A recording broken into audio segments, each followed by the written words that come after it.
Tech Sideline is presented by First Bank and Trust Company, a nationally ranked community-focused bank with over 30 locations throughout Virginia, Northeast Tennessee, and North Carolina. Who you choose to bank with can make all the difference. Visit firstbank.com to learn more. What's going on, Hokie Nation? A big one coming up this weekend on Saturday inside the Dome. It's Syracuse and Virginia Tech, and we're going to talk all about it. Episode 387 of the Tech Sideline podcast. It gets going right now.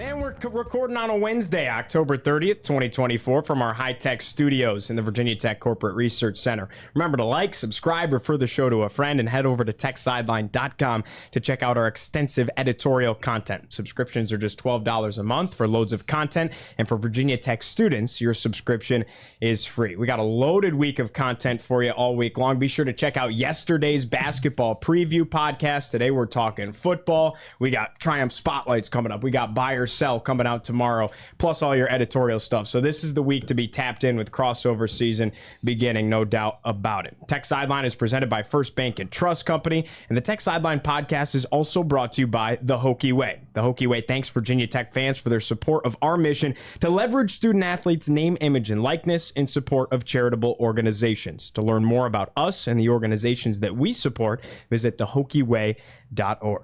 I'm your host, Giovanni Heater. To my right, Chris Coleman, our lead analyst and columnist. Across the way, senior staff writer Andy Bitter. And in the fourth chair, our founder and general manager, Mr. Will Stewart, with Nick Brown, the mustache man, producing the show, as always, behind the scenes. Well, guys, a fun one coming up on Saturday inside the Dome. Obviously, I'm a little extra excited for this one. Here we go. Already a Syracuse mention on the pod. You couldn't even get 4 minutes in. You're already talking about Syracuse. It's Show ridiculous. everybody your tat, Gio. Oh, that's true. That is that's the Carrier Dome tatted right there. Not the JMA Wireless Dome, because I don't have the roller coaster on top and stuff. I grew up going to the Carrier Dome, so oh my gosh, I can read the comments in the YouTube section can already. You feel it coming? It's the entire Syracuse skyline. And I had my grandma write out in her fancy writing family, and tatted it on my arm. I didn't even know Syracuse had a skyline until I saw your tattoo. Yeah, Gio, it's not much of a skyline. That's not the tat I'm talking about. I'm talking about the tat of Jim Boeheim's head on your ass. Yes, we got that. We got that as well. Fran Brown is starting to make a case to have a tattoo on top of it. But with all this being said, I would make the argument that Syracuse is a team unlike any other that Virginia Tech has played so far this season in their style of play, right? Virginia Tech has played a ton of backup quarterbacks, which is going to be something different this week. But in contrary to that, a lot of quarterbacks that can run, a lot of teams that are run first. And maybe Miami was the closest thing, but that was a special case where Cam Ward can improvise. He can roll out. He can beat you with his legs. You have to be wary of him through the air as well. Whereas Syracuse is going to sit back there and try and throw the ball 60 times to beat you with Kyle McCord. Yeah, it's a little less balanced for Syracuse. They have thrown the ball 60-plus times twice this season. I don't think they want to throw it quite that much. And as we'll talk about later, their running game still is important. If you look at their two losses, they share a couple of common traits. But yeah, as far as a air raid style offense, a pass-heavy offense, this is the most pass-heavy offense Virginia Tech will see this week, and it's certainly going to be in stark contrast to their last three opponents. I think it's interesting because their strength passing the ball matches up against what has been a strength for the Hokies the last couple of years, pass defense. And and some of the Hokies numbers, I think, is based on not having faced a whole lot of incredible passing offenses, maybe based on the fact that teams could run the ball on them in the past, so they didn't necessarily have to throw that much. But you look at the talent in the secondary with Dorian Strong and Mansour Delane, and Dante Lovett has come along, Thomas Williams, cornerback. They have a lot of good cover guys, and they're going to have to be good in this game because there's a lot of good receivers for Syracuse, a lot of options they have at wideout. So it should be a really interesting matchup. We're going to dig a little bit deeper into the orange, no doubt about it. But Andy, I want to go to you here and talk a little bit about the press conference. Anything stand out to you? We got our first injury update, so to speak, on both Xavier Chaplin and Bashal Tootin crucial for this game. There's no doubt about that, especially with Tootin being one of the best tailbacks in the ACC, if not the country. What do we know? Well, second injury update, because Jalen Lane went on ACC PM on Monday and maybe let it out of the bag there. I don't think Brent Pry was necessarily happy that he went and did that, because sometimes you like to hold the element of surprise with that stuff. But he said he'll be good to go. Pry basically agreed with that, said that both Chaplin and Tootin are probable this week, which, honestly is probably the best injury news you could have gotten if you're a Hokies fan. Typically on those Tuesdays, if there's any kind of doubt about it, I think Pry will be like, he's questionable day to day. We'll go up to game time with him. And in this one, he came out and said they were both probable. So that tells you probably pretty good news on both, especially the way Tootin was walking around after that game. And everybody's like, oh my gosh, he's in a boot. He's in a boot. That must mean that he has a broken ankle or whatever it was. That's clearly not the case if they're listing him as probable right now. So I think a guy that played through a knee sprain earlier this year probably will be able to play through whatever his ankle is like right now. And maybe not 100%, but probably should be pretty good out there. And then Chaplin, a couple things bothered him. His shoulder was already wrapped. I can't remember if that was left or right shoulder, but you could see it was already wrapped, and he was kind of holding it on that play that looked like, I don't know, it was just like a regular play. Then all of a sudden he's holding his shoulder like that. So I feel like that might be a season-long thing that he's going to have to battle. And then sort of bad luck on the other one where got leg whipped or somebody stepped on him. And, he's had a history of that this year. If he can avoid people stepping on his leg, I think he's okay. But a full week to rest up, I think he should be probably ready to go on Saturday. Anything else in the press conference stand out? As somebody who listens to both of these coaches week in and week out, I find it very funny where Fran Brown, I think it comes with the territory of first-time head coach, almost trying to prove yourself. Brent Pry, I guess, is in the same boat, but he's in year 3. Fran will go down and name half your roster as far as guys that impress you. I think he named 8 Virginia Tech players. And on the other side, Brent Pry will be just say, you're very generic. Yeah, they got a quarterback. And then he mentioned one guy by name was Fadil Diggs because he recruited him to Penn State. He ended up choosing Texas A&M, is now at Syracuse. But anything else personnel-wise from Pry? Well, most coaches don't name names. They just name numbers because they've been watching on film. So Right. he was listing off the receivers, and I don't even know what their names, like 1, 11, 4. Like, that's just how they, like Bud Foster used to do that all the time. It's like, you don't know any names. You just Right. see them from the film. So, I think he's pretty impressed with the capability of their passing attack. He came on and said it. He doesn't think that they played their best last week. I think nobody would argue with that assessment based on the results and the 5 interceptions that McCord had and the 3 pick sixes, which is, almost unheard of to have a half like that of football. So, I think he had a realistic take on Syracuse while being, offering a lot of praise as well on what they do and what they do well. All right, diving a little bit deeper into Syracuse here. They're 5-2 on the year, 2-2 in ACC play. Disappointing loss last Thursday night. Kind of the eyes on the nation. Is Syracuse legit? Big one against an undefeated Pitt team. And like Andy said, absolutely laid an egg. Got blown out. We're out of it in a hurry. 3 pick sixes in the first half, 5 total interceptions. Not a single offensive touchdown by Kyle McCord last week. Their other loss was on a Friday night to Stanford. The weird thing is both of those coming out of a bye week. So I guess if Syracuse isn't coming out of a bye, they play better football. And they're playing on Saturdays. They're 5-0. Yeah. Right. So just the odd weeks seem to throw them off. Like probably most Tech fans, I watched that Syracuse and Pitt game, and I'm sitting there thinking, all right, we're breaking the dome curse this year, right? Because, every time you watch a quarterback throw 5 interceptions and you play them next, it's going to fill you with happy thoughts. But, you go into it and you look at the overall stats, and he had a bad game last week. But, he's still a guy who put up great numbers at Ohio State last year. Outside of that one game, he's put up great numbers at Syracuse this year. I want to run off some of his advanced stats. He's completed 23 passes where the ball travels 20-plus yards in the air. That's the most in the ACC. His completion percentage on such passes is 51.1%. That's number 1 in the ACC. There's only one other ACC quarterback that's 50%, and that's Klubnik down at Clemson.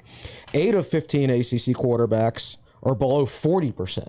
Wow. With passes like that. So that shows you how far ahead he is of most of the league.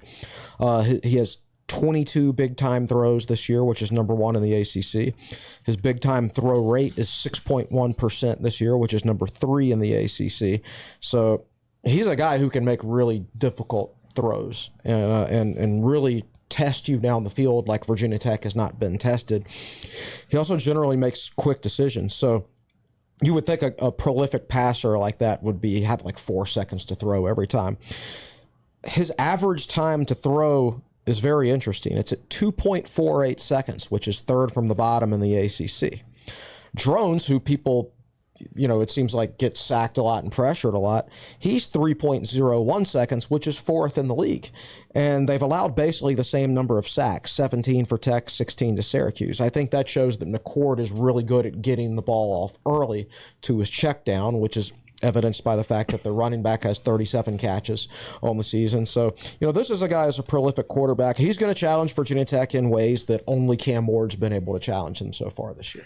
Yeah, and it's going to be crucial for him to throw it to the right team. Yep. The 4 pick sixes on the season has him in both their losses.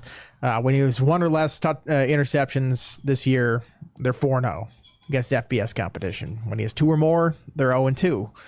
And a lot of that comes with pressure too. I think of the 2 losses they've had given up 8 sacks in those 2 games. So that goes hand in hand with throwing the ball up and the other team getting it. But I think this is both a real challenge for the Hokies defense and the cornerbacks that they have, but also an opportunity because there's going to be some balls out there that I think they could pick off. And if they can get a couple in this game, that could really turn the tide. You've seen that a couple times with Syracuse already. Yeah, Virginia Tech's been super opportune. I mean, 2 interceptions last week kind of says it as well against Georgia Tech. Just to go through the breakdown a little bit, Virginia Tech, Syracuse, noon kick. That's on the CW. We had the 6-day push just to wait for a noon kick on the CW. Inside the Dome, Virginia Tech is 4-point favorites according to Vegas as it currently sits right now. The Hokies all-time just 2-8 inside the Dome, and Syracuse leads the all-time series 11 wins to 9. Will, I know you got a little bit more before we get into everything else with Syracuse offensively. I know you had some interesting stuff as far as the history goes. No, not really. Okay. Well, you said you had the breakdown of game by game. Well, I'm liking Scott Glesner's stats, but we'll get to that later. So since you bring up the history, I will. I did find out something this morning I got a chuckle out of. You guys remember, Andy, were you covering Virginia Tech back in 2003? I was not. Well, the Hokies beat Syracuse 51-7 in Lane Stadium that day. What does everybody remember about that game? Chris? Oh, gosh. Well, I remember a number of things. I remember D'Angelo Hall returning back-to-back punts for a touchdown. I also remember that despite the fact that that was a noon game, it was one of the best atmospheres of my 4 years at Virginia Tech. People complain about noon games these days. Back in the day, it didn't matter to people. They showed up and they were loud the entire time, no matter what time the game started. Just thought I'd throw that out there. So D'Angelo had touchdown punt returns of 58 and 60 yards, 97 seconds apart. I mean, can you imagine? That's crazy. So, and of course, 2 years prior to that, they had beaten Syracuse 62-0 when both teams were ranked. Oh no, that was 4 years prior. You are correct. 2003 versus 1999. Notice that I'm just glossing over the 0-1 game. You're right. So here's what I got to going back to the 2003 game where D'Angelo had the 2 punt returns for touchdowns. He also had a 24-yard rushing touchdown late in the game. And Chris, do you remember if that's the year they tried him out at receiver some? Yeah. I think they tried to throw to him that game and just barely missed it. I don't remember that specific part. I do remember what I remember is in a scrimmage. I forget whether it was in the spring or in the preseason. Him and Vincent Fuller got into a fight after a play because D'Angelo was lined up as a wide receiver and Fuller was the cornerback, and they got into a fight. And Beamer made him do up downs during the post-scrimmage interview on the field. Like, well, I thought we had a good scrimmage today. Down. And we really accomplished some things. Down. So, like, literally, you're sitting here filming and asking questions, and these guys are, like, right there doing up-downs. Frank was, like, a really nice guy, but he was also just an assassin when he needed to be. Just like, when I need to make an example of some players on this thing, I'll do it right in front of the media as they're doing it. So that was old-school Frank there. But that flies against the narrative that John Belen was always Frank's bad guy. Not always, right? Not always. Yeah. But he did it in like a nice way. He did. They're doing an interview at the same time, but still, just like just putting them in their place to having to do that. Yeah. So here's the stat from the 03 game that I got a chuckle out of. So D'Angelo's got 2 punt returns for touchdowns. He had 1 tackle in that game. That's funny. He had more punt return TDs than he had tackles. Now he did break up 3 passes, so he was doing D'Angelo Hall things that day. Yeah, 3 pass breakups. It kind of does jump off the page a little bit. I don't know if everybody fully appreciates that. But the one thing with this history, I guess, is they don't play a lot anymore. I mean, I've been very lucky. Coming into school, they were supposed to play once freshman year and then not play again. And then the ACC scheduling has been jumbled now twice, and they're going to play in 3 of the 4 years, twice down here, once in the Dome. Virginia Tech won it big last year, 38-10 on a Thursday night. Syracuse won it back in 2021, 41-36. That was kind of a shootout. Where Syracuse, that was sort of the death knell for the Fuente era there. That was when the Fire Fuente. It was a 9-point lead with like 4.5 minutes left or something like that. And then Schrader hit the pass over Dorian Strong, I think, as a freshman season. I think you're right. He got that pass like 40 yards or something like that. And it's just like, oh man. And that was in the air. And that was after they blew the Notre Dame game. After they failed to come back and win against West Virginia when they had it inside the 10-yard line. It's just like, there's another one that I thought they blew the lead on. But after the Syracuse one, it was kind of like, you saw it at that point. That was the end of the run. Yeah. And that wasn't even in the Carrier Dome. No, like they have a horrible history there. I think 5 losses as a ranked team against an unranked Syracuse team. Well, the crazy thing about that game is Schrader that year was a great runner, but he couldn't pass that year. So the fact that they were hit downfield passes in that game, you're like, what in the world is going on here? Yeah. Well, before that, they didn't play from 2021 all the way to 2016. Then they go up to the Dome and lose in 2016. And then they didn't play before that, 2003. And that was the last time they were in the same conference. They were like 23-point favorites or something like that in that game in 2016. Yeah, and they lost by 14. Remember they were coming off, so they beat Liberty, lost to Tennessee when they really kind of outplayed Tennessee. Then they smoked East Carolina, and then they smoked North Carolina.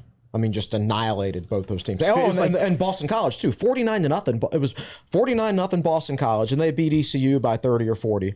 Then they beat North Carolina by 31.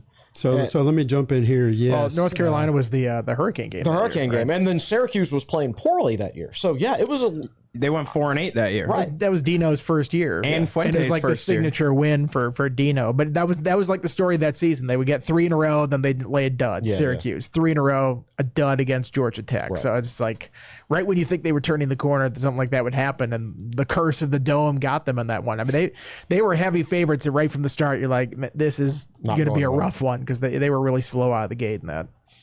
Yes, so that 3-game stretch you guys are talking about, 49-0 over Boston College, 54-17 over East Carolina, 34-3 over North Carolina. Doing fast math, that's 137-20. Yeah. The Tech outscored their opponents in a 3-game stretch. So, yeah. I remember calculating that back in the day, and then they went up there in the Dome and lost 31-17, and it never felt that close. Right. Well, Syracuse got up 17-0, just like that. That's right. They did. They did. 17-3. 17-3. Wearing ugly gray uniforms. Yeah. My goodness. Those were rough. Oh, man. And Virginia Tech wasted, in my opinion, some of the best helmets they've ever had with the double, you had the white, the maroon face mask, it was white, and then you had like an orange stripe tri-colored thing. ones? The tricolor I into the like maroon. those. I was not a fan. I'm glad you remember the uniforms because I've blocked out every memory of that game. That was the last time Tech wore those helmets. I guess someone told me because they lost in them. Yeah, that killed it there. And that one. I never liked those helmets. I wasn't a big fan of those. No, fair enough. All right, let's talk about this Syracuse passing attack a little bit more and the targets that Kyle McCord is getting the ball out to. It starts with Jackson Meeks. He wears number 7 on the outside, a transfer from Georgia that Fran Brown brought over. Trevor Pena has been a dog, especially early in the season. He had 5 touchdowns in the first 2 weeks for Syracuse. And then Aronde Gadsden, listed as a tight end, one of the more freakish players, utility guys in the league, and they get it out to the running back, LaQuint Allen, quite a bit. It's a little bit of Bucky Hodges with Gadsden because he lines up in the slot more than anywhere else. So he'll line up at tight end some, line up on the outside a little bit. More times than not, he'll be a slot receiver. He's probably their biggest big play threat, I would say, in terms of yards per catch. The other guys have been solid. Meeks is interesting because he hardly played at all at Georgia, and he's a senior now. Yeah. So he actually spent his whole career there not playing, and then finally as a senior decided to transfer. But you got to think those receivers are pretty happy about the offensive style change. And yeah, like you said, they'll also check it down to Allen a lot. I mean, he's got 37 catches. I can't imagine there's very many running backs in college football with that many catches this year. Maybe none.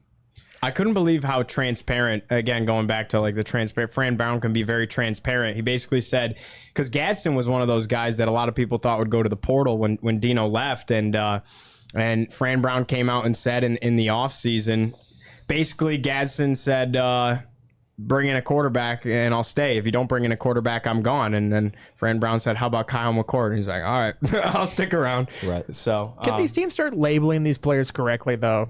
He's not been a tight end his whole career. Like, he always gets voted into the All-ACC stuff, and I think if you look at his career breakdown, like, when Babers was there, they didn't really have tight ends a whole lot, right? I mean, they say, like, he's got the single-season marks and receptions and receiving yards for a tight end. It's like, well, that's like saying when Bucky Hodges was split out wide that he broke all of Mike Burnup's records. It's like, no, we didn't. Like, those records, he was a wide receiver. like they say, for a tight end. It's like, no, he didn't. He was clearly a wide receiver. An outside receiver at that, not even a slot receiver. Yeah, it always bothers me when they're doing that. You can even, for a guy like him who does have some snaps as an inline tight end, he does line up there some. Just call him a hybrid. There's nothing wrong with making up a word. But Chris has the breakdown for us right here. Inline as a tight end, 156 snaps. As a slot guy, 199 snaps. Out wide, 25 snaps. And then 2 snaps out of the backfield for Gadsden. So definitely more out of the slot than anything else. But he has more tight end snaps than out wide. Yeah, he does. I would expect him to use him attacking tech safeties and linebackers, because that's where the weakness has been this year in terms of pass defense. Like, we've seen the last 2 weeks Virginia Tech safeties be exploitable in the passing game, but the quarterback play just not being able to do it. Like against Boston College, they had a receiver running wide open past the safeties. Castellanos overthrew him. Last week we saw another receiver running wide open behind the safeties, would have been a touchdown, and Pyron just double clutched it, was hesitant to throw it, and then got sacked. Yeah. And, McCord's not going to be hesitant, for better or for worse. He's going to throw the football. I'll go back to this 2022 Oronde Gadsden season. I'm looking at PFF now. 501 snaps as a slot receiver, 148 out wide, 82 as an inline receiver. He was not a tight end that year. This is the hill I'm going to die on. It's ridiculous and stupid and so minute, but I just like pointing it out. Still more of a tight end than Bucky Hodges. Probably more so. But you always see all ACC voting. You see them list them there as a tight end. It's like, he's not really a tight end. I feel like that's unfair to the other tight ends in that category. Completely fair argument. He's built like a possession receiver. He is. Too. No doubt about it. It's like saying Ernest Wilford was a tight end here just because he's big. Just because he looks right? like you're like, he looks like he should be a tight end. But right, he didn't play that position. It's funny you say Ernest Wilford. Nick and I came in here on Monday, ready to do the post game podcast for Georgia Tech, and we were fiddling around with some graphics and the script and stuff, and we put on like a 30-minute video that was every important play, basically the condensed game of the 2002 game in the Dome. And the fun thing is I don't know why this is not talked about amongst Syracuse fans. Neither him nor I knew who won the game. So it was like we were watching it live. Really? And it was thrilling, triple overtime. Syracuse ends up winning the game. But Ernest Wilford goes for like 300 yards and 4 touchdowns in that game. And Brian Randall did he break the passing game record? It was over 500 passing yards, because Keith Willis had a huge game also. yeah. I am going to look that up. Ernest Wilford had 279 receiving yards. right. It was a Big East record. Right. Crazy. And 4 tuds. And the crazy thing about that game was that was not Brian Randall's most efficient game as a passer. Like, remember when Tech won at Texas A&M that year, they only threw the ball 10 times. And they just ran it and ran it and ran it. And because they only had one good receiver to begin with, and then Randall was only a true sophomore, so he wasn't very advanced. So you would never have expected him, of all people, in that passing game to break any sorts of records that night. But they did, which is just another example of how just crazy stuff happens up there. Absolutely insane stuff. So looking at the stats database, which goes back to 1987, Brian Randall had 504 yards passing in that game. And that is tops on the list by almost 100 yards over Gerard Evans at 406 against Pitt in 2016. There you go. Now, of course, Don Strock had 527 yards passing against Houston in, I think, 1972. And I believe that's the record. But this stats database goes back to 1987, so out front by a mile. Yeah, that's crazy. And there was a Virginia Tech DB who was filling in for an injured D'Angelo Hall. I think the broadcasters were saying in that game he had 3 picks. Yeah, Garnell Wilds. And no, that's Tech had 4 NFL corners on that team, so they could afford to miss one guy. But yeah, D'Angelo Hall, and Kevin Jones missed that game. They watched it in Blacksburg. Wow. They were both injured. Wow. Crazy. And I think Vegas Robinson missed that game too. That was your James Anderson game, Will. Sorry, I wasn't. That was your James Anderson game because Vegas Robinson missed. One of Tech's linebackers missed that game with an injury. Oh yeah, so James Anderson playing Mike, right? Would have been Backer. He's playing inside linebacker, and Syracuse ran 100 plays, and Anderson had 6 tackles playing linebacker. Right. And I remember just watching him run from sideline to sideline the whole game. And then they moved him to whip the next year, and then he became a 10-year NFL veteran after that. Well, he was such a great open field tackler, and that was something that, me being football ignorant, that was something Frank taught me along the way, was they'd play guys on special teams who were great open field tacklers, like who made the tackle at the end of the Miami game in 2011? Tweedy was a great open field tackler, and he and the guy who was otherwise a wide receiver were gunners on the punt team, guy from New Jersey. I can't remember his name. Zach Luckett. Luckett, thank you. You're like an encyclopedia. It's incredible. It's incredible. It's going to get a lot harder when the scholarships go up to 105. It's going to be 20 extra dudes every year I'm going to have to remember. And this is our dynamic now. Me going, and Chris filling in the blanks. Yeah. It was crazy. You had that performance, and then they were in a shootout. David Tyree, who nobody knows is a Syracuse guy, he ends up with 3 touchdowns and 200-something yards. See, I didn't even realize that. He's the helmet catch guy. I know that. You told me that the other day. I'm like, oh, really? I had no idea. He's known for that, not for playing at Syracuse. So very interesting. Well, we talked about the prolific passing offense, the rushing game for the Cuse. It's not nearly as balanced. What do you see out of the running game? In their 2 losses, they haven't been able to run the ball at all. They averaged 1.9 yards per carry against Stanford. Granted, against Pitt, they didn't have a chance to really run it, but Pitt's defensive line they dominated the Syracuse offensive line. LaQuint Allen is a good back. He was a 1,000-yard rusher last year. He had 4 consecutive 100-yard games to end the season. In their 5 wins this year, he's been able to get going. He hasn't had a 100-yard game, but there's a whole lot of 16-carry, 89-yard performances, stuff like that in there. So he has been a good complement to the Syracuse passing game when they win. But their running game has got shut down in their 2 losses. So that's going to be key for Virginia Tech, is not allow them any semblance of balance, not allow him to be that complementary player. If they can stop the running game, then they have a much better chance of winning the game. So while you don't think of Allen as like a key player in this game, everybody wants to talk about the receivers and McCord. Some of the numbers indicate that if Allen has a good game, even if he doesn't hit 100 yards, Syracuse will win.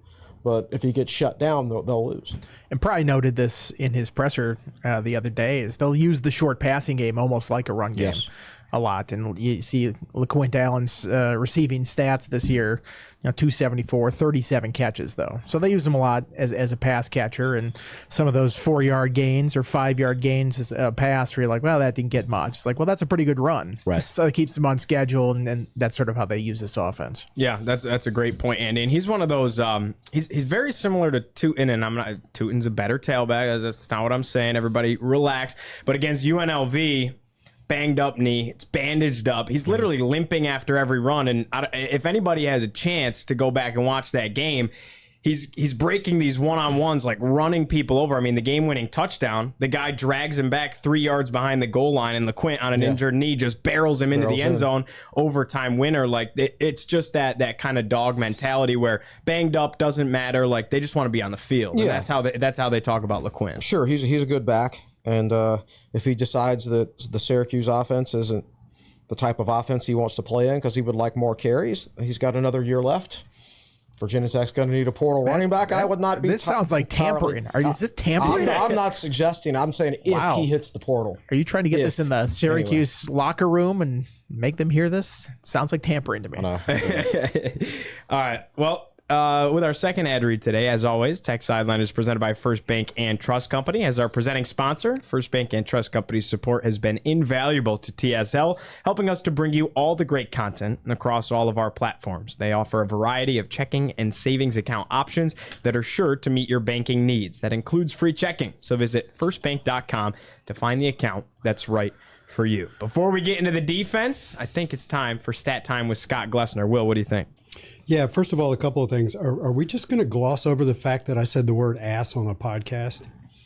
Well, I didn't know that you did. Were you here Oh God, what did you say last week? Let's not do Did you that hear again. about that? Because I read that First Bank ad read very carefully nowadays. Oh, okay. Did we not tell you about that? Yeah, we told you about it.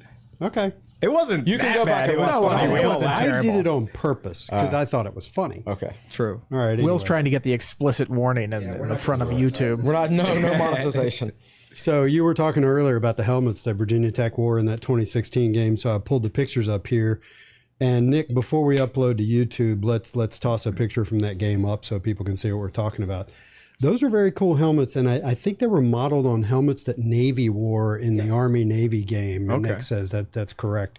Probably the year before. I think you saw some knockoffs the next year, and that was always that was one of my favorite helmets. Very cool helmet. So. See, I just like those. I did not like it. I didn't really, think I it was a like good them. design. I don't like the tricolor with I it. can't picture them in my head. You'll have to show them in a picture. It's like to me after white, the then podcast. orange, then maroon, like going back. I'll pull it up and show you while Will's. Oh yeah. Letting it rip. I know what you're talking about. Nah. I don't know. I didn't think they looked good with the uniforms either, with the shoulder stripes that they had back then. Just not a fan. Those uniforms stunk, kind of. Yeah, I agree. The ones we have now are awesome. Like, They nothing look will ever sharp. beat that. I'm gonna fall back on my normal thing. I don't care what they wear as long as they win. As long as they win. There we go. All right, so here's the number one stat from Scott. And spoiler alert, this is why I'm going to pick Virginia Tech to lose. The last 6 times Virginia Tech has played at Syracuse, the Hokies came in as a ranked team. They only won 1 of those matchups. Syracuse was unranked in all 6 of those matchups, and yet went 5-1 against ranked Virginia Tech teams. So that kind of puts the accursed dome in perspective. Well, the good news is the Hokies aren't ranked this time. I guess that's good news. Yes, that's like the meme of the guy like pointing to his head. It's like, Exactly. can't beat a ranked team if you're not ranked. Exactly. Going See, in. by losing to Vanderbilt and Rutgers, Virginia Tech guarantees It was victory all against with Syracuse. an eye on the big picture. Beating Syracuse. all part of the Big long-term picture plan. Brent. That's what he was doing. Now, the 1999 game is the only time that both teams were ranked coming into the game. Virginia Tech won 62-0, and I believe the stat was that was the largest shutout margin of victory between 2 AP ranked teams at the time. I had a question for It you might guys. still on that. be. Was that was the first time game day came here? Correct. In '99. They came twice that year. They came later for the Miami game also. Very cool. Very cool. So in the last 5 matchups, it's been either feast or famine for the Syracuse offense. Listen to these yardage totals for Syracuse. In 2002, they had 604 yards in the dome and they won. The next year, they had 172 yards in Lane Stadium, of course, lost. The next 2 games in 2016, Syracuse had 561 yards. In 2021, they had 550 yards and, of course, won both those games.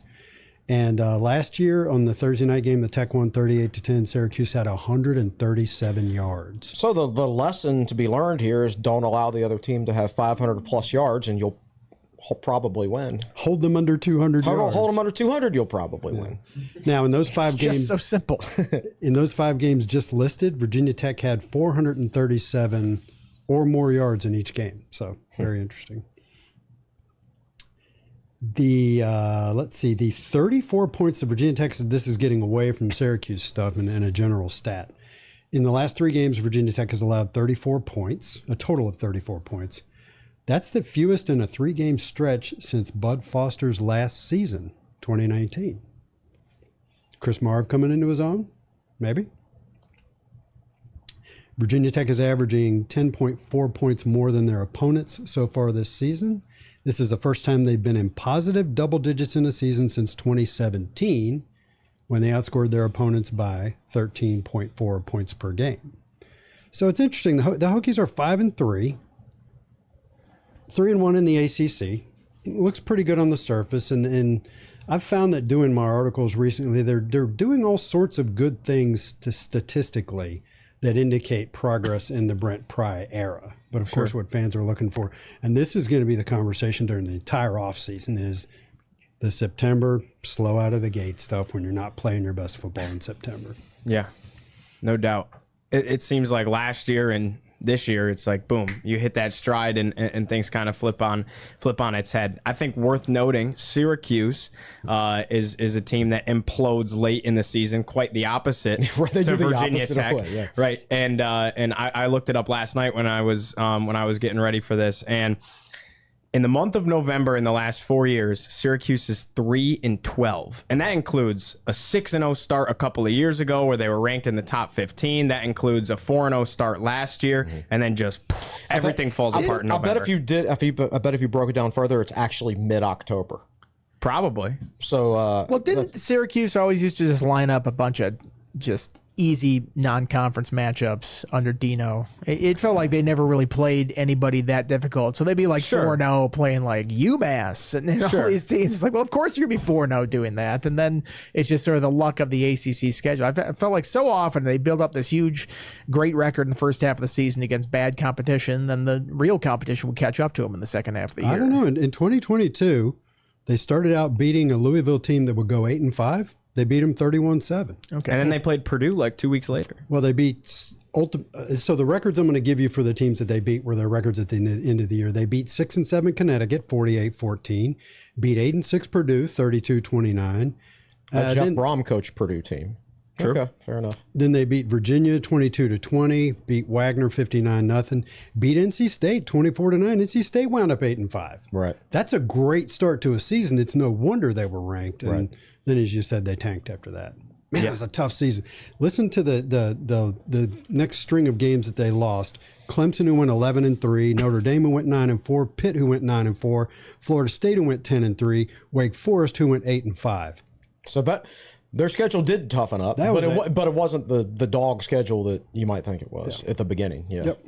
They do this thing where they lose to Clemson and then the season's over after that. Now they dodge Clemson with the new scheduling. So you have that. Let's talk about this Syracuse defense a little bit here. They don't do anything particularly like page jumping, but I mean, solid, not terrific. I don't think it's solid, Gio. In my opinion. I think if you look at the traditional stats, which you generally shouldn't do, it's solid. They are in the 50s in overall defense, pass defense, and rush defense. You got to dig deeper than that. They're number one in the country in time of possession. So their defense isn't on the field a lot. So they don't have as many defensive plays. So they're going to give up fewer yards. Chris, let me jump in here and say Syracuse has run 564 plays on the year. Their opponents have only run 395. Right. There you go. So if you look at their run defense against power or against FBS teams, they're giving up over 5 yards a carry, which is 110th in the country. They can't stop anybody in the run. Their yards per play overall, I forget it off the top of my head, but I also think it's about 100th in the country. So they're getting gashed. They're just not on the field very much because their offense controls the football. And if you dig further into their efficiency ratings, I put it in my preview. I don't remember exactly what it was, but I think they're in the 70s or 80s in defensive efficiency. So it's not a defense, in my opinion. Like it's average at best, but very much below average in my opinion, particularly against the run. And they struggle to tackle. Their tackling grade's one of the worst in the ACC. So this is a game with a healthy Bishal Tootin.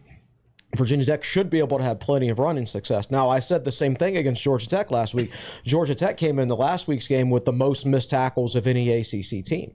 But they also had probably their best defensive performance of the year against the Hokies. So you never really know what's going to happen. But if you just look at the numbers, like this is a good matchup against the Syracuse defense for the Hokies. From your preview, F+ rankings, number 77 nationally. Available yards, number 96. Number 90. All right, so number 96. So available yards is the percentage of the yards that you can gain. How many do you gain? So let's say, you start out at the 50-yard line. So you can only gain 50 yards on that drive. If the drive ends at the 25, that means you gain 50% of your available yards. So if Syracuse's defense is 96 in the country in available yards allowed, which means they bend quite a bit. And so Virginia Tech should be able to take advantage of that. But the Georgia Tech defense was very similar from a numbers standpoint, and they were able to shut the Hokies down. So we'll see. So, Gio, I just looked up this stat. It's really interesting. Syracuse is 5-2, but yards per play, 6.0 for their opponents, 5.6 for Syracuse. Mm-hmm. To give you a comparison, Virginia Tech has outgained their opponents 5.9 to 5.2 per play. You don't usually see a ratio like that for a team that's 5-2. Right. You talk about bend but don't break. Syracuse is very good on third down. So I was going to say that. There you go. 12th in the country. So what's the 29.7%, and that has been a struggle for Virginia Tech lately. 2 for 15. I know that stat very clearly because I lost on buy or sell last week by saying they'd be over 35%. And even the week before that, they were 2 for 9. For as great as they were offensively against Boston College, they didn't get in a lot of third down situations because Bayshall Tootin was running for 60 yards every first down. But when they did get the third down, they weren't sharp on that. So I think they're 4 for their last 25. I think going back to the last drive of the Stanford game. So that's something they need to improve on this week because Syracuse is pretty tough on third down. Talking individualistically here at some guys that jump off the page has to probably start with Marlowe Wax. I would agree with that, and that's another thing that kind of concerns me is like you go into this game, and I'm confident that Tootin's going to play, and I'm sure Xavier Chaplin will probably play too. What their effectiveness levels are, I don't know. Sure. I mean, Tootin's injury looked pretty painful. So Virginia Tech on paper is getting a little bit weaker right now. The Syracuse defense is getting stronger because Marlowe Wax, their starting linebacker, he hadn't played since the season opener against Ohio. And he came back against Pitt last week. Not that it mattered because they threw so many pick sixes, but he's a good player. He's played over 2,600 snaps in his career, was a second-team All-ACC player last year. Very good player against the run also. If you go back and watch the Syracuse Virginia Tech game last year, he was one of the few Syracuse defenders that was actually in a decent position for most of the night. So the Syracuse defense, I go over those bad numbers. He's a guy who should be able to help because he's been so good against the run in his career. Great name for a linebacker. Marlowe Wax. Really just got waxed. That should be like a thing like you just got mossed. Syracuse locally should do that for any big hit that he lays out. They've got a team here, especially on defense, with a number of great names. Marlowe Wax, Deuce Chestnut, their starting safety. King Joseph Edwards is a backup defensive end. That's one word, King Joseph. King Joseph, one with word. a capital J in the middle of it. Yep. I love that. Yep. They have a tight end named Maximilian Mang. I mean, just a well-named team. A well-named team. And they're all from Jersey. LaQuint Allen's a good one, too. Yeah, it is. LaQuint, yeah. No doubt. I think the big thing with Marlowe Wax coming back for this team, too, you talk about being able to stop the run. We mentioned Fadil Diggs earlier. He was the transfer from Texas A&M, team captain. He's been solid. He's a true defensive end. And when Wax went out, they put Fadil Diggs as a linebacker. Well, now Diggs gets to go back to his edge rushing position. Right. Wax fills in there. They also moved Justin Barron from safety to linebacker because, again, they were trying to plug the run stopping holes with Marlowe Wax being out. So he really does even everything back out. And I should say this. I did think the Syracuse defense took a step forward against Pitt. Doesn't seem like it from the final score. But Pitt struggled to run the football. Their freshman quarterback's hitting a little bit of a wall. He got hurt, too, I think. Yeah, did he? Okay. Yeah, late. Yeah. Okay. But I think... I think their defense, if you don't look at the scoreboard and if you just watched the Syracuse defensive plays throughout the entire game and you ignore when Syracuse had the football, then I think you'd probably say that the Syracuse defense played pretty well in that game. So they did seem to take a step forward with Wax coming back into the lineup. Pitt had 217 yards in that game. Well, how many yards per play? I don't see it on this breakdown of it. 13 first downs of the game, 2 for 9 on third down. Like if you just looked at the box score, you go, man, Syracuse probably won that game pretty handily. It's like, those 3 pick sixes. That's pretty harmful. Yeah, you talk about how Syracuse will relentlessly die on the hill of throwing the football with Kyle McCord. He still threw for over 350 yards despite 5 interceptions. Yep. It's absolutely crazy. Deuce Chestnut has quite the interesting story that is like the epitome of modern sports. Started at Syracuse under Dino Babers, thought he was too cool, transferred to LSU, spent a year there, didn't play a lot, and when Fran Brown came back because they knew each other, Jersey guys, Fran Brown said come back to Cuse, and he came back to Cuse. And so, when does that ever happen where you go from one school up to LSU, then back, Yeah, you'll probably see it a little bit more. Nowadays. Didn't that point guard that was going to come to Tech, who went to Texas San Antonio or something like that, didn't he go somewhere and then go back to that school? Yeah, so. You're right. God, he had so many commits and decommits and yeah. He's got the full set of steak knives for making the rounds on a bunch of different teams. Yeah. Well, talking about the Syracuse special teams, we thought earlier in the season that Virginia Tech had faced some rough special teams units, and they had. I would argue it doesn't get rougher than this, though, right here. Syracuse struggling to kick field goals, 5 of 11 for Jaden Ohl. They're number 125 in special teams efficiency, according to PFF, and they struggle to punt. They struggle to kick field goals. I mean, across the board, they've had a couple field goals blocked. I think they've given up a punt return for a touchdown, if I remember correctly. Punt blocked for a touchdown. Right. They had one against UNLV so bad that it was about to get blocked again, so the punter just held onto it, tried to escape, and then punted again, and instead he got tackled at his own 10, so there was a gimme touchdown. Right. They were so bad on special teams against UNLV that a certain Hall of Fame sports writer, who I'll keep anonymous, texted me in the midway through that. Is like, are they going to fire their special teams coach halfway through this game? Like, it was pretty bad. This is interesting. The second week in a row, Virginia Tech faces a bad special teams unit, but Georgia Tech does do one thing well, and that was block field goals, and they blocked one against Virginia Tech. I posted Brandon Patterson's article before we went on the air today. He noted one thing in his article that I didn't realize. Apparently, the Georgia Tech special teams coach didn't even make the trip to Blacksburg this past They week. Fired him this week. Oh, did they fire him this week? Okay. Yeah. Okay. So it's not like there was he was suspended going into that. So there might be something else that was going on there. Right. I have no idea. But yeah, they got rid of him this week. Interesting. Very interesting. Anything else to talk about special teams wise? Seems like if Beamer ball plays a factor, that could be opportune for Tech. Seems that way. Gosh, they almost had one, obviously, against Georgia Tech last week when it looked like the ball had bounced off the return man. He had an interesting day back there fielding punts, that's for sure. I think at some point when you've proven to be so bad at something, you've got to just say, just let it roll. Letting it roll is better than dropping it. Right? That's true. And now I feel like you punt the ball to Jalen Lane, there's a chance every time he gets it. I didn't see what the coverage units were like for Syracuse coming into this game, but man, he is a threat to take it to the house every time he has it. It had been a little while until he had one last week, over 15 yards, I should note, because I lost that on buy or sell. I remember all the losses specifically, but going into that game, whenever they kicked the lane, I was terrified when he got the ball for my pick because he's a threat to do it. And the first one I think he had was 14 yards. I'm like, ooh, sigh of relief on that he can get 15, and then he got the 25-yarder late in the game that the Hokies didn't capitalize on. I think they got sacked out of field goal range even and had to punt it there. But he's a big threat, and a very good player whenever he touches the ball. Good things happen. Gio, as a guy who's followed Syracuse as long as you have, do you have any sort of feel for if kickers and punters do better in the dome than they do elsewhere? I know that's kind of an esoteric thing. I would say yes until this year, and I think there's a lot of evidence to back that up. Currently, 2 NFL punters in recent time graduated from Syracuse. You got Riley Dixon, and then the other one, the name is Sterling Hoffrichter. Both those two guys came from Syracuse, and then their goal. They always said, like Dino would always joke, they're trying to hit the speakers up at the lights at the top of the dome. And then their kicker, Andre Schmidt, weirdly enough, he's not there anymore. He graduated after last year or the year before. He was there for roughly 12 years.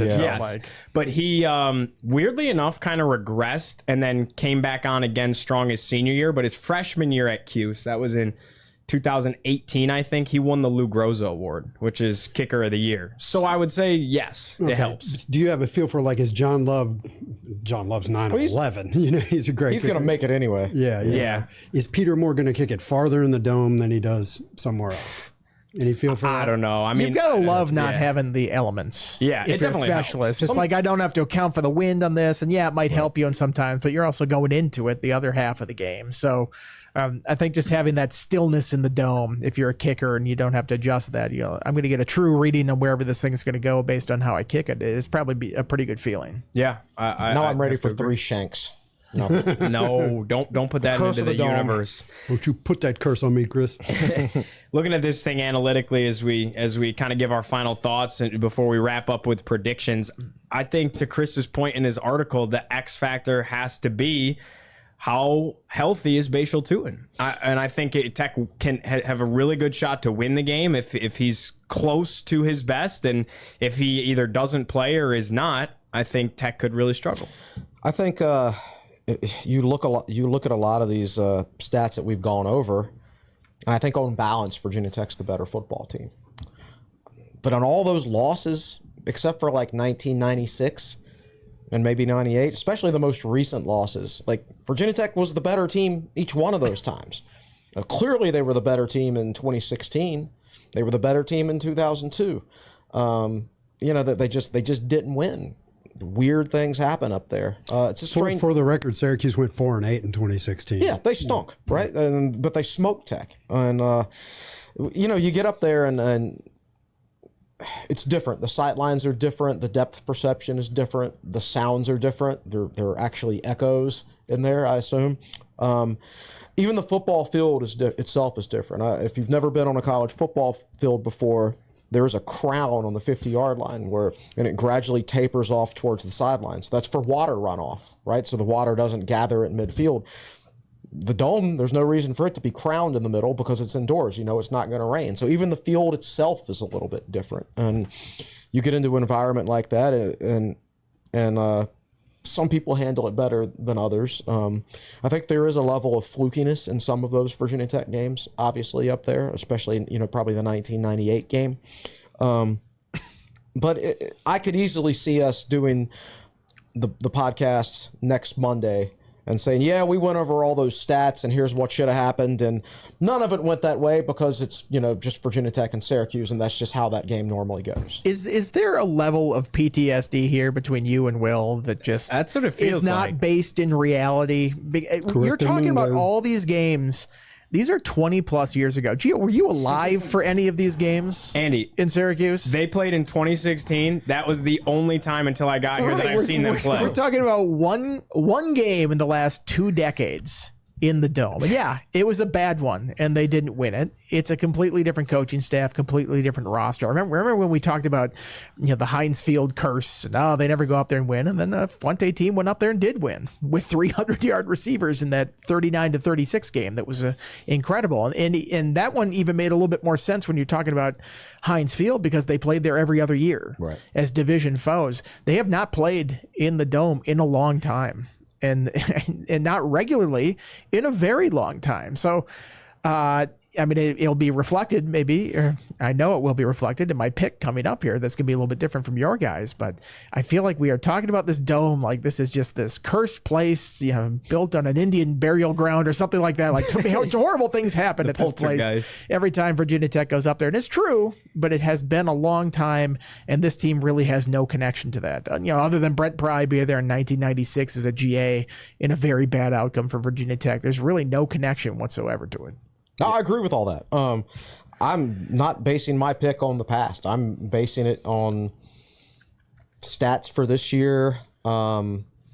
I feel like there's a little bit of the past in there. Not really. If it was the past, I would be predicting. You just came out and said you think Virginia Tech is the better team, but no. Here's all right. I think Virginia Tech is the better team, but I don't know that Tutin is at or close to 100%. I have it from a good source that he's being a drama queen. Oh, yeah. That source being Jalen Lane on ACCP. He was ribbing his teammate a little bit. I'm not the one who's saying that. Jalen Lane was the one who was saying that. That's kind of brave. He was on campus without a boot, according to Twitter. Yeah, the fact that Pry called him probable on Tuesday, right? I feel like that's a good sign for him because whenever there's been any doubt in the past, he said questionable, and we'll go up to game time, and it sounds like a lot more positive. Now watch, we'll have to practice. We're recording this on Wednesday. We'll have to practice today, and he'll be like on one of those little wheelabout scooters or something like that, and I'll feel completely like an idiot trusting what they said on a Tuesday press conference. But it sounds like he's probably good to go. Well, no matter what, what's at stake here is very clear, and Virginia Tech's trying to stay in contention for that ACC championship appearance for one more week, and we know that for sure. Time to predict this thing, guys? Hey, first I got a question for you. So in making up the roster card, the accursed Dome capacity is now listed at 42,774.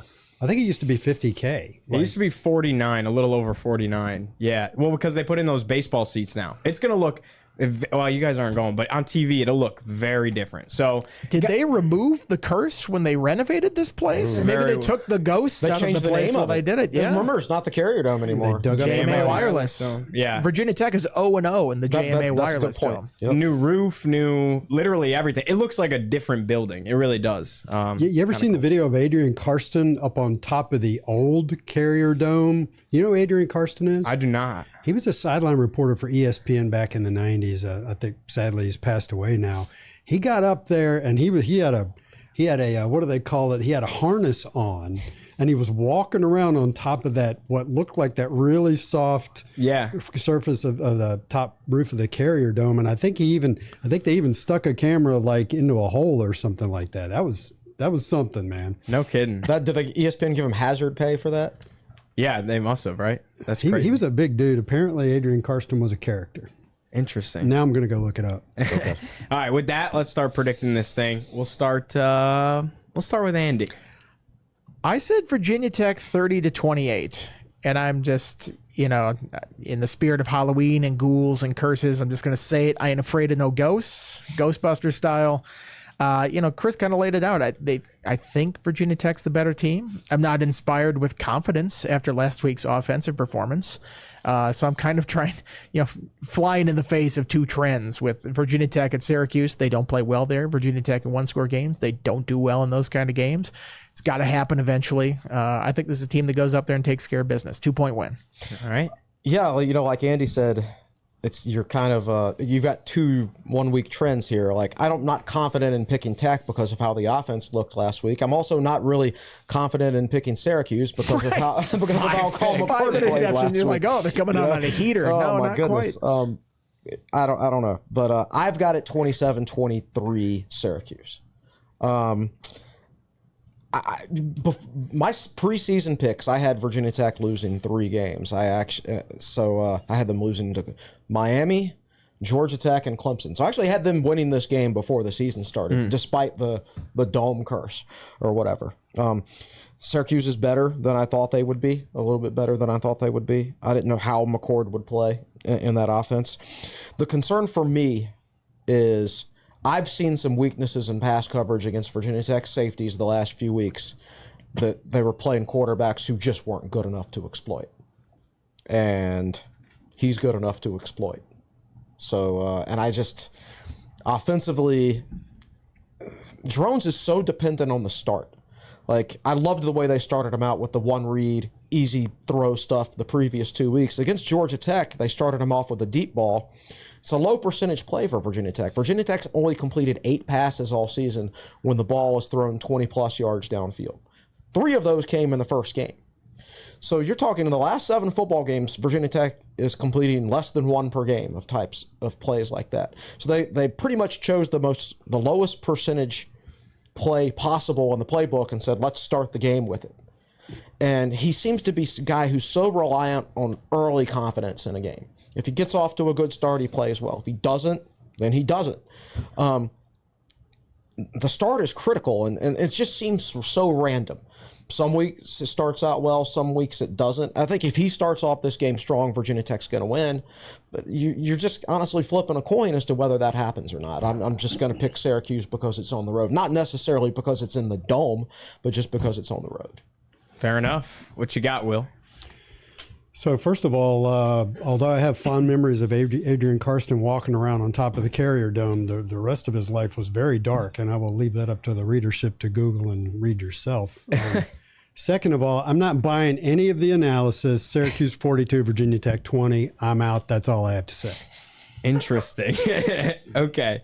All right. Well, I'm gonna read off Nick and David's picks here. Nick has the Hokies dominating up in the dome. Now, you changed this because you texted me, I think, yesterday or earlier today and said originally 34-21, but he's got it 34-24, Virginia Tech beating Syracuse in the dome. David's with Chris, 31-27, a Syracuse win up in the dome. I'm going to go with Tech. I'm going with Tech. I think, like Andy said, those games were a long time ago.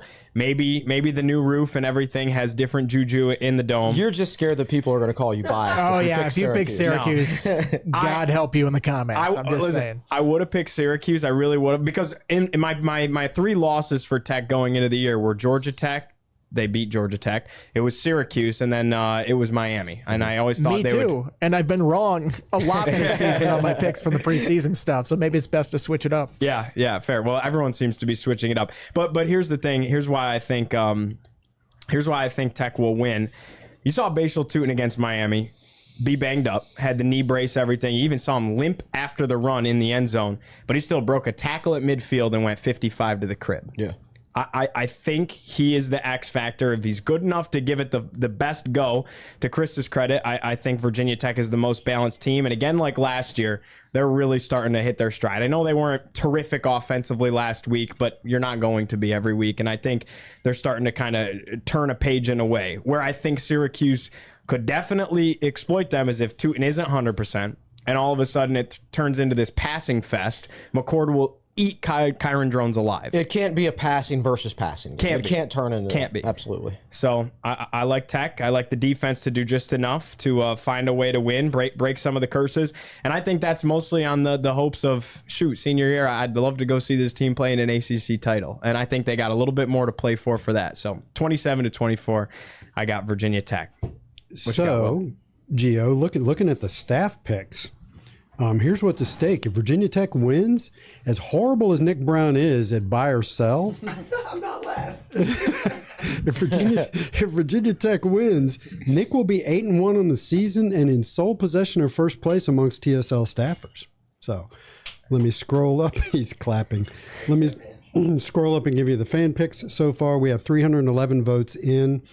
And it's tight. 41% say the Hokies win by 1-10. 34% say Syracuse wins by 1-10. Overall, you've got 57% picking Virginia Tech to win and 43%. Am I doing my math right? Yes. 43% picking Syracuse to win. If they still had ties in college football, I might pick a tie. One of those games. Interesting. Yeah. So do you think it goes to overtime? I mean, it could. Who knows? Very well could. But it's going to be one of those games where I think could have the potential to go to overtime. I think something's got to give with the whole 1-11 and one possession games thing. Like eventually that has to end, right? And Andy's got it this week. He's picking them by 1 score again. Me too. And I've been wrong every time I've done it this year. So. But you will be right at some point. Eventually, just by accident. So to get it right, you and I are the only ones that pick Tech. We got 4 people that picked Syracuse. This week, I think we're Nick picked Tech. I'm sorry, 3-3. We're way more varied in our picks than we ever have been. Like, Will's picking a blowout loss. Nick's picking a double-digit win. Andy's picking a close win. You're picking a close win. Yeah. I'm picking a close loss. David, close loss. Yeah, it's been rare this week this year where our picks have varied. I want to say the only other game this year where we've differed in wins losses was the Rutgers. The Rutgers game. Yeah. That went well. Andy and I picked Virginia Tech to beat Rutgers, and you're right. Everything else has been solid across the board, and that's why Andy and I are 1 game behind. Right. Guys, I think the best way to leave this off is I've watched way too much Syracuse football to think that they're going to go in there and win an important game in November. So go Hokies. All right, what's coming up editorial-wise before we let everybody go? I know it's a very busy week. It's crossover season. I'll do my normal Friday Q&A, I guess, and Inside the Numbers. David's going to have a couple basketball previews to add on to all the content. Awesome. I'll have a practice report tonight. Little Jalen Lane versatility stuff. We talked to him yesterday, and we're talking to Will Panay tonight too. So I'm going to try to do a feature on him this week. Nice. We've got buy or sell. The article version is going up on the website today, Wednesday, so fans can pick. We're going to right after this, we're going to record buy or sell, but we won't have the fan picks yet. We'll just have staff picks. So, but the video won't run till tomorrow. So go to the website tonight, register your picks so Nick can overlay the fan picks on top of the video that will run tomorrow. Awesome. And then you can go check out the basketball preview podcast that went up yesterday. We're also going to have a Triumph Spotlight with Keonta Jenkins. That'll be coming up tomorrow. as well. All right, I think that wraps things up. Enjoy the game on Saturday. Looking forward to a fun one. I just hope it's close. We just want to see a fun game, or a Hokie blowout win would be nice too. For Nick Brown, for Will Stewart, for Andy Bitter, for Chris Coleman, I'm Giovanni Heater saying so long, and we'll see you on Monday.